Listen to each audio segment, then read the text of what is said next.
우리 법사위원회와 관련된 제 동정이 하나 있어서 그 말씀을 잠깐만 조용히 하세요. 포함시키지 않고 좀 말씀을 드리도록 허락을 좀 해주십시오. 짧게 말씀드리겠습니다. 네. 제가 작년에 이 법제사법위원회에서 박상용 시간이 지나가는데 아니 그 시간 빼주십시오. 시간 좀 멈춰주시고. 그러면 제가 질의를 하고 그렇게 하겠습니다. 잠깐 멈춰 주시고 네, 네. 제가 질의를 하고 나서 하십시오. 그렇게 하겠습니다. 예. 예. 시간을 자 이화영 증인이 지난번에 나와서 이재명을 엮으려고 합니다. 쌍방울과 대북송금과 이재명을 엮으려고 합니다. 그 엮으려고 하는 과정 속에서 연어도 들어오고 술도 들어왔습니다. 그리고 검사의 회유가 있었습니다. 이렇게 증언했습니다. 그랬더니 검사들이 아니다라고 득달같이 달겨들었어요. 그런데 지금 법무부에서 조사안이 다 나왔어요. 술도 들어갔고 그리고 김성태와 방영철과 이화영을 같이 불러냈다.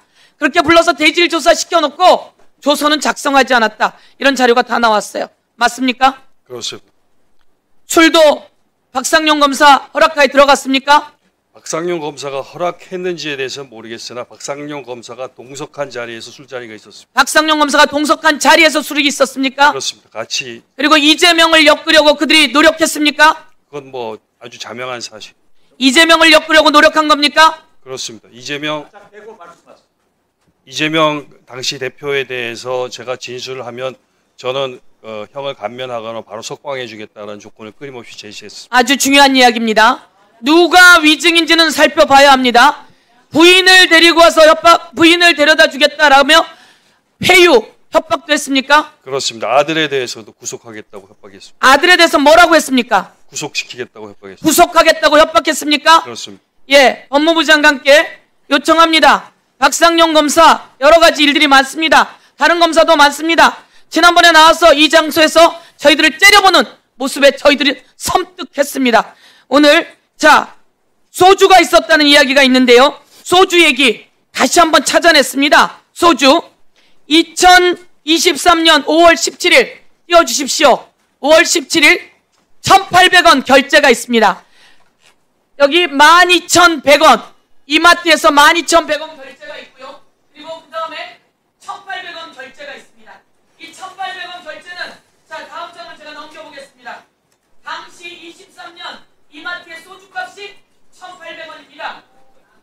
1,800원입니다. 이 1,800원 하나로 대한민국의 검사가 무슨 짓을 했는지 대통령으로 이재명을 엮고 이화영을 엮어서 쌍방울과 엮어서 그리고 대한민국 비상경 준비를 해오는 그 과정이었다. 저는 이렇게 낱낱이 폭로합니다.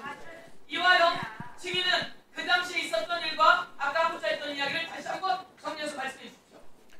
네, 위원장님 제가 작년에 이 법제사법위원회에서 마이크에 대고 가까이 해주십시오. 박상용 검사 탄핵 청문회에서 제가 증언한 증언 때문에 지금 현재 수원지검으로부터 위증 혐의로 기소가 되어서 재판을 받고 있습니다.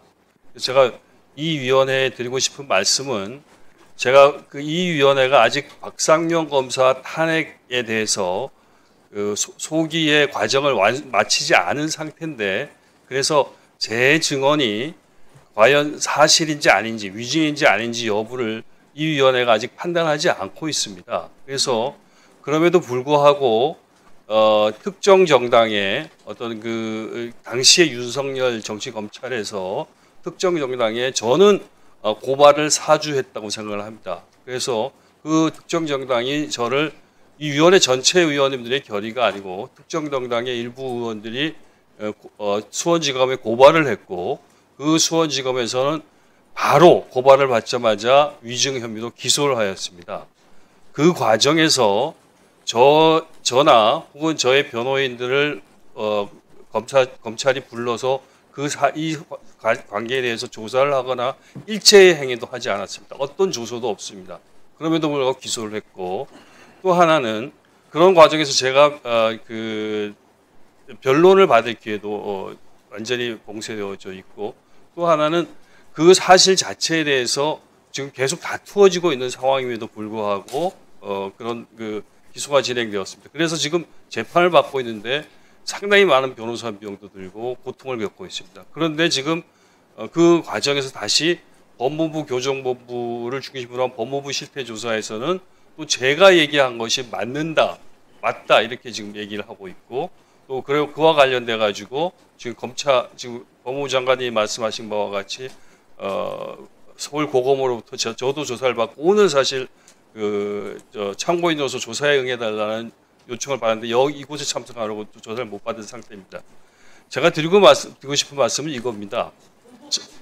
저 같은 시민이 이런 국회라는 국가기관 혹은 법무부 혹은 검찰 이런 기관에서 제가 이 국회 법사위원회에서 증언한 증언 내용을 가지고 그렇게 일체의 보호도 받지 못한 상태에서 그냥 무작위적으로 기소가 되어지면 그냥 법정에서 재판을 받아야 되고 재판을 받으면서는 어떤 법원에서도 그거에 대한 그 과정에 대한 것들에 대해서는 일체 신경도 안 쓰고 그냥 기소한 내용 자체 검찰의 공소장 공소한 내용만 가지고 다시 재판을 하려고 하는 이런 상태에 처해 있습니다. 그래서 이 위원회에서 제가 그때 박상용 검사 탄핵 청문회에서 발언한 것이 위증에 해당하는 것인지 그거에 대해서 심각하게 지금 검찰이 국회의 권능을 침해해가지고 국회가 아직까지 이 상황을 조사하고 있음에도 불구하고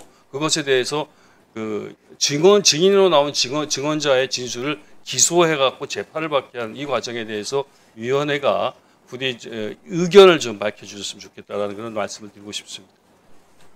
네, 국회에서의 증감법에 의하면 국회에서의 증언으로 인하여 위증이 아닌 경우 증언으로 인하여 불이익한 처분을 받지 않는다로 돼 있고 제 소견으로는 국회법이 우선은 하는 것으로 저는 이해하고 있습니다.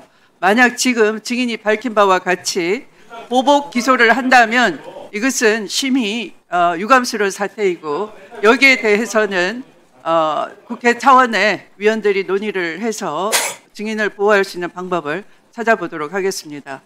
네. 위원장의 발언 중에 지금 발언을 방해하는 주진우 의원에 대해서는 1차 경고를 합니다.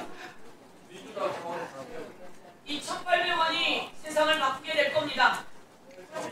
자, 서영교 의원님 발언 질의 시간이 지났기 때문에 위원장으로서 그 증인에 대해서 몇 가지 확인을 해보겠습니다. 아까 박상용 증인이 나와서 설주환 변호사와 또 한 분의 새로 선임 설주환 변호사는 사퇴를 하고 또 그 과정 중에 새로운 변호사가 선임되면서 진술의 변경 이화영 지금 증인이 그 수사 과정에서 진술의 변경과 연관이 있다는 식의 지금 아까 증언이 있었습니다. 여기에 대해서 사실 여부를 밝혀주시기 바랍니다. 전혀 사실이 아닙니다. 설주환 변호사는 제가 원래 선임한 변호사가 아니었었습니다.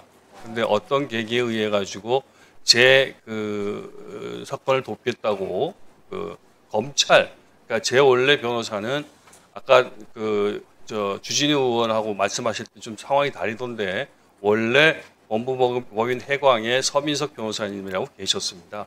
그런데 검찰 조사에서는 이분이 오시지 않아가지고 제가 좀 검찰 조사에 동석할 그런 변호사님이 필요하다라고 저희 집사람한테 얘기를 했고 그 과정에서 설주환 변호사가 저를 돕겠다고 왔는데 이 설주환 변호사가 저를 돕는 게 아니라 검찰을 돕는 행태를 계속 보여가지고 저하고 계속 논쟁을 하고 설전을 했었습니다. 그래서 설주환 변호사는 그 과정에서 지속적으로 검찰에 협조해서 빨리 이 위기를 저를 위해서 그렇게 얘기했는지는 모르겠으나 검찰에 협조해서 이 위기를 빨리 빠져나가는 것이 좋겠다라고.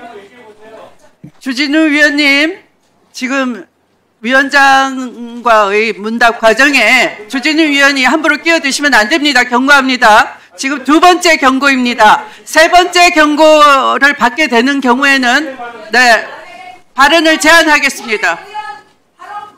그래서 나경원 의원 조용히 하세요. 그래서 가만히 안 있으면 그냥 하시던 줄 알아서 변호사에게 제가 좀 항의를 하니까 저에게 변호사 선임계를 사입하겠다는 얘기도 하지 않고 갑자기 사라져서 나타나지 않았습니다.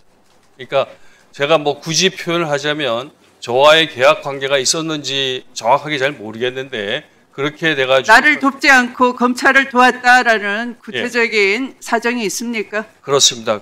제가 검찰의 조사를 받으러 가면 선주환 변호사가 먼저 와 있어가지고 검찰 측하고 얘기를 하고 나와서 이러한 부분에 대해서는 이재명 대표에게 더 적극적으로 얘기를 하는 것이 좋을 것 같다. 그리고 어느 날은 A4 용지에 제가 진술할 내용을 정리해 갖고 왔는데 그것이 딱 검찰이 바라는 바였었습니다. 그래서 그 A4 용지를 예. 받았습니까? 제가 읽고 돌려줬습니다. 나 이거 못하겠다 이렇게 해서 돌려줘가지고 그걸 확보하지는 못했는데 그런 정황들이 있었습니다. 예. 그리고 그 상황이 어떤 상황이었냐면 그때가 이미 제가 기소되어서 재판을 받고 있는 과정이었습니다. 재판을 받고 있는 과정 속에서도 지속적으로 수원지검에서 저를 계속 검찰청은 거의 매일 불러가지고 주말도 끼고 매일 불러가지고 저에게 법정에서 이재명 대표에게 불리한 이 진술을 해달라고 계속 요청을 했고 회유를 했었습니다. 설주환 변호사가 입회한 가운데 조서가 작성된 적이 있습니까? 제 기억으로는 그게 인용은 안 되는데 송민경 검사하고 했을 때 한두 번 있었을 것 같고 박상용 검사하고도 한 번 정도는 있었을 것 같습니다. 네. 지금 그렇게 기억을 하신다는 그렇습니다. 거죠. 네. 네. 수고하셨습니다. 네.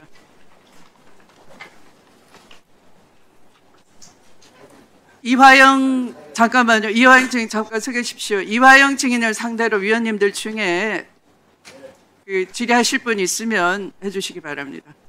네, 박지원 의원님. 이화영 의원 수고 많습니다. 고맙습니다. 지금 몇 년 형 받아서 얼마 동안 살았어요? 지금 7년 8월을 받아갖고 3년 이상 살고 있습니다. 저는 국정원장을 했기 때문에 안부수 씨에 대해서 잘 알고 있습니다. 그리고 국정원에서는 안부수 회장의 행적을 그렇게 높이 평가하지 않아요. 자, 저는 국정원 아이오 혹은 직원이 자기가 같이 대북 사업을 하는데 김성태 등 쌍방울이 주가 조작에 관련이 되더라. 그것으로 몰고 가더라. 그러니까 국정원 직원은 블랙이어도 본부에 보고를 합니다. 그러면서 이 기업이 주가 조작을 하는데 우리가 국정원이 개입할 수 없다고 거기서 손을 뗐어요. 이 보고서가 국정원에 존재하고 있습니다. 그리고 검찰에도 법원에도 가지고 있습니다. 그런데 국가기관에 이 중요한 보고서가 증거 채택이 안 됐습니다. 알고 계시죠? 그렇습니다. 저도 지금 현재 재판을 3년 7개월 받고 있습니다. 국정원에서 김기현 원장이 고발을 했어요. 박지원 국정원장이 SI 군사첩보를 삭제 지시했다. 삭제됐다. 이것이 고발 사유예요. 그런데 이번에 국정원의 감사에 의거하면은 삭제 지시한 사람도 없고 받은 사람도 없어요. 그리고 삭제된 문건은 지금 현재도 국정원 실무자 컴퓨터에서 사용되고 있고 또 국정원은 모든 문건이 생산되면 메인 서버에 저장이 되어 있습니다. 그 저장이 되어 있는 거예요. 삭제 사실도 없고 삭제된 문건도 없는데 저는 재판을 받고 있는 거예요. 그래서 그러한 서류를 우리 변호인이 재판부를 통해서 요구를 해가지고 받으니까 검찰에서 과연 이 문건이 국정원에서 생산된 문건인가 사실조회를 했는데 아마 간 것으로 알고 있습니다. 저는 이화영 부지사가 국정원의 문건을 주가 조작으로 대북 송금에 손 뗐다 하는 것이 나오는데 왜 이것을 법원에서 검찰에서 증거 채택을 하지 않았다 하는 것이 제가 추궁하니까 나오던데 알고 계셨어요? 네, 좀 덧붙여서 말씀을 드리자면 제가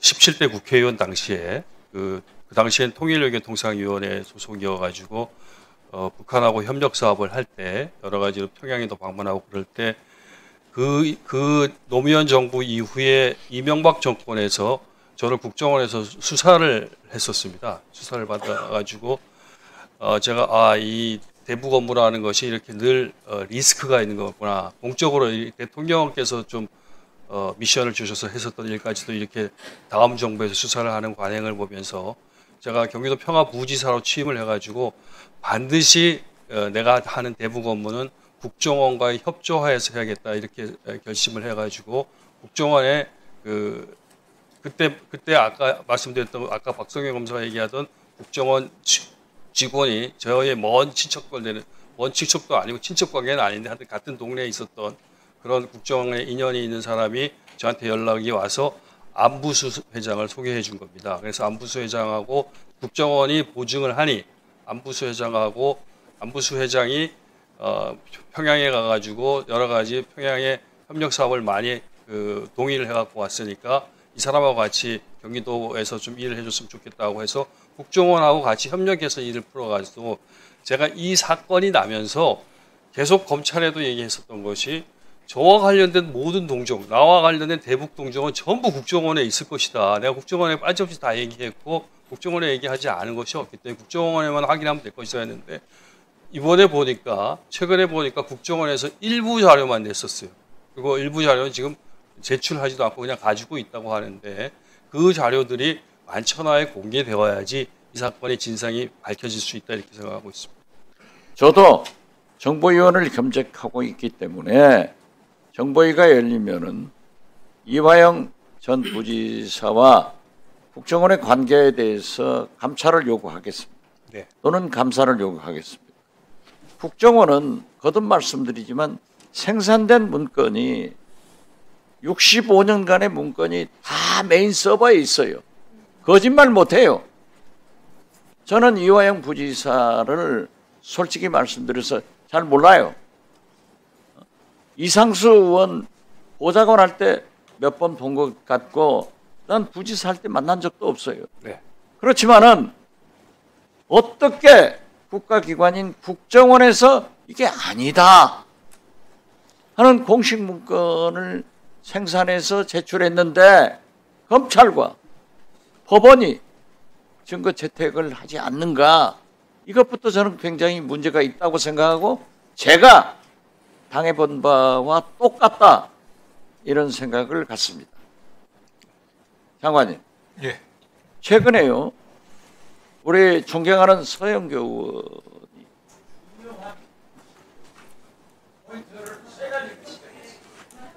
조용히 해! 왜 반말을 자꾸 하세요? 시간을 주셔야죠. 왜 반말을 하세요? 왜 혼자서만 계속 반말하세요? 연세 많으시다고 반말 됩니까? 원칙해 주세요. 원칙해 전화요. 자, 위원장이 허락하겠습니다. 박지원 의원님에게 1분 더 드리세요. 하고 있지만은 조용히 하세요. 신동욱 의원 조용히 하시고. 자, 송석준 의원님. 박상영 검사는 2회째 부인하고 경고 있지만은 들어갔습니다. 자, 발언 제한하겠습니다. 앞으로. 여러 파티 해준 것에 1,800원의 소주 값이 포함됐다는 것을 발견했어요.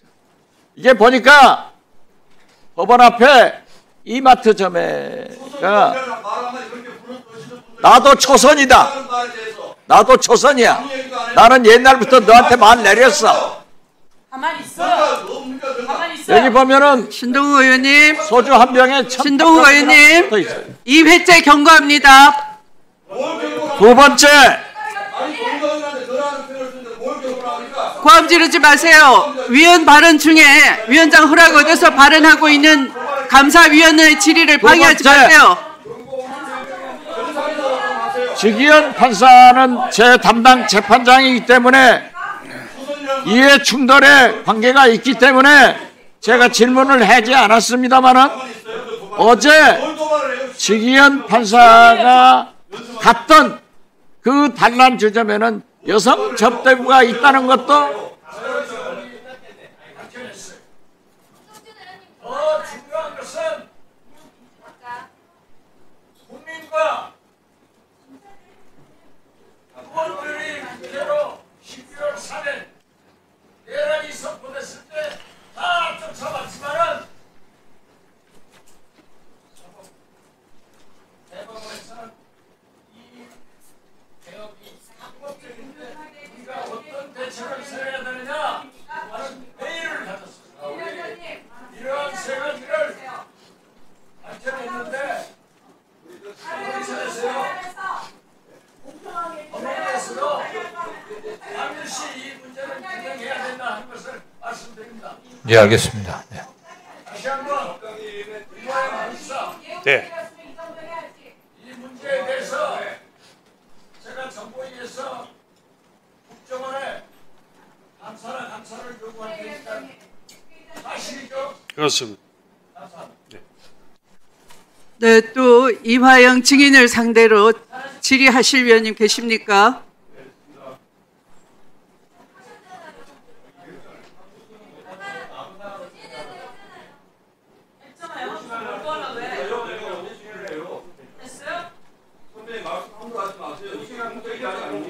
선배님이 지휘하는데 다 끼어드니까 그렇죠?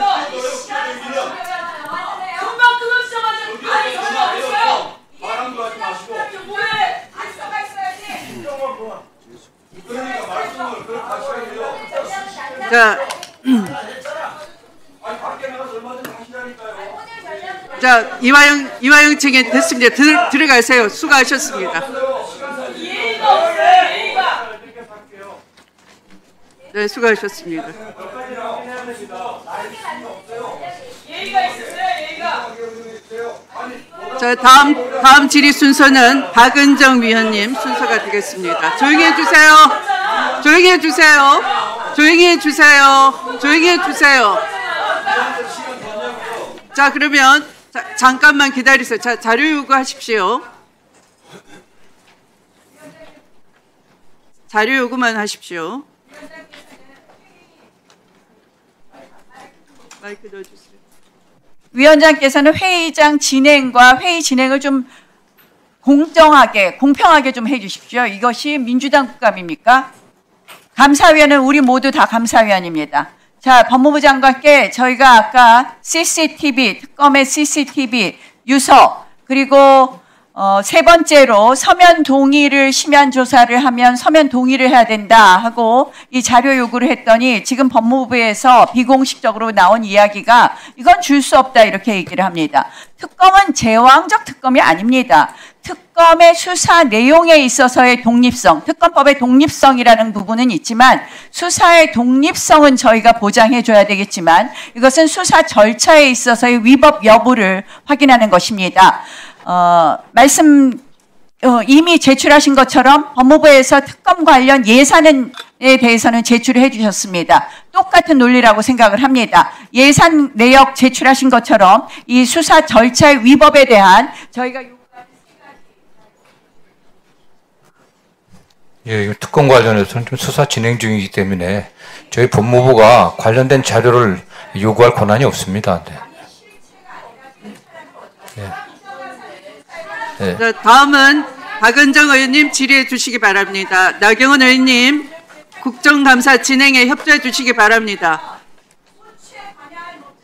장관님, 네. 예, 그 캄보디아 지금 한국인 피해 그 납치 예. 살인 사건 때문에 지금 온 국민이 걱정하고 있는 상황이거든요. 예, 그렇습니다. 현재 2025년 8월 말 기준으로 330건이 신고가 됐다고 하고요. 윤석열 정부에서는 캄보디아 대외경제협력기금 EDCF에 대해서 그 지원 한도액이 7억 달러에서 30억 달러로 느려가지고 이것이 부당하게 뇌물성으로 김건희의 그 영향 하에 이것이 진행이 된 것이 아닌가 하는 의혹이 지금 김건희 특검에서 수사 중에 있는데요. 그리고 그 캄보디아가 지금 또 올해에 한국 그 ODA를 4,353억 원을 지원을 지금 해서 캄보디아가 한국으로부터 굉장한 지원을 받음에도 불구하고 한국인 납치 강금 으로 한국인 피해가 지금 이게 너무 크게 나오고 있는데요. 법무부가 어제 보도에 따르면은 외교부 주재로 그 TF 구성에 들어갔다고 하거든요. 예, 참고했습니다. 예, 그리고 법무부가 지금 한국인 그 피해 그 사망자에 대한 부검에도 그 참여한다는 이런 보도가 나오고 있는데 네. 법무부 차원에서 이 TF와 관련한 것도 그렇고 어떻게 대응을 할 것인지 간단히 좀 말씀해 주실 수 있나요? 일단 이 사건 최초 발생해서 경찰이 사법공조를 요청했지만 진행이 좀 잘 안 됐습니다. 그래서 저희 법무부에 도움을 요청해가고 법무부가 사법공조를 요청해갔고요. 3차례 정도 화상회의도 했습니다. 그리고 말씀하신 것처럼 부검에도 저희가 참여할 예정이고요. 지난 9월 10날부터 11일 이틀간 아세안에서 그 관련 장관 회의가 있었습니다.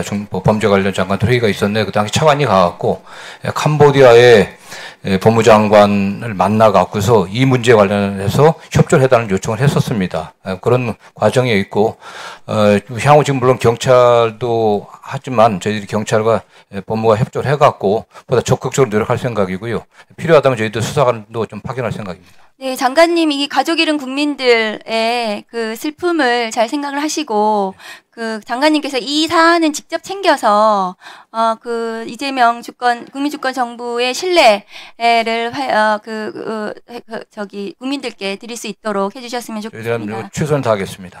예, 그 화면 좀 올려주세요. 장관님, 그 지금 무죄 때문에 문제가 심각한데요. 첫 번째 화면 올려주세요.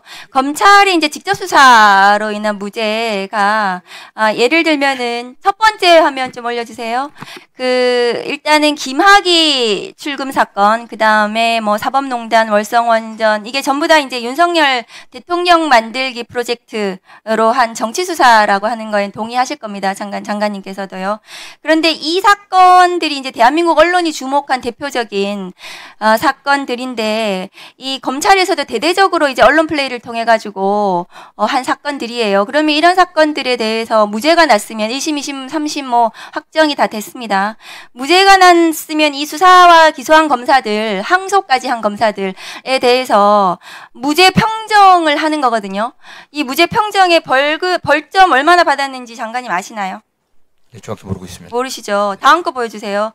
그런데 이런 사건 말고도 최근에도 이 오로지 민주당만을 향한 이 윤석열 검찰의 이 기획수사들 이것도 지금 무죄 났지 않습니까? 예, 그렇습니다. 그런데 이것에 대해서 또 검찰이 항소한다고 하거든요.